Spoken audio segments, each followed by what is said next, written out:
আমরা চলে গেছিলাম কলকাতার one of the best shopping mall Acropolis মলে। সৌন্দর্যের দিক থেকে আমার কাছে সাউথ সিটি মলের পরেই রয়েছে এই অ্যাক্রোপলিস মল।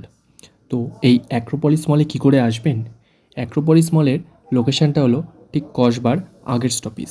আপনি রুবির দিক থেকে আসতে হলে রুবি থেকে অটো বা বাস ধরে অ্যাক্রোপলিস মলের স্টপেজ, বা বালিগঞ্জ থেকে আসতে হলে অটো বা বাস ধরে অ্যাক্রোপলিস মলের সামনেই নামতে পারেন। এই অ্যাক্রোপলিস মলেরই ওপরের তলায় রয়েছে ওজোরা বলে একটি রুফটপ রেস্টুরেন্ট। এছাড়াও অ্যাক্রোপলিস মলের মধ্যে বিভিন্ন কিডস জোন আছে। এখানে আপনার বাচ্চাকে নিয়ে এসে কিছুটা সুন্দর সময় তাদের সাথে কাটাতে পারে এবং তারাও বিভিন্ন নতুনত্ব খেলায় মেতে উঠতে পারে। এছাড়াও এই অ্যাক্রোপলিস মলের মধ্যে রয়েছে কলকাতার বিভিন্ন নামি দামি শপিং ব্র্যান্ডের শোরুম। এখান থেকে আপনি আমার প্রয়োজন মতো জিনিসপত্র কিনে নিতে পারেন।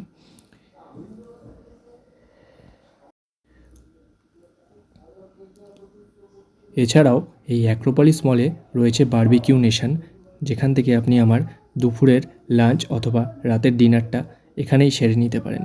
এছাড়াও এই মলের মধ্যেই বিভিন্ন ফুড জয়েন্টের বড় বড় ফুড কোর্ট রয়েছে, সেখান থেকে আপনারা আপনাদের হালকা পাতলা নাস্তা সেরে নিতে পারেন। এছাড়াও এখানে বিভিন্ন বড় বড় ব্র্যান্ডের আউটলেট রয়েছে, যেখান থেকে আপনারা আপনাদের শপিং সেরে নিতে পারেন। এছাড়াও কিছুটা নিরিবিলি সময় কাটাতে এই মলটায় এসে আপনি আপনার সেই সময়টুক কাটাতে পারেন। অত্যন্ত সাজানো গোছানো এবং সুন্দর একটি মল হলো এই অ্যাক্রোপলিস মল।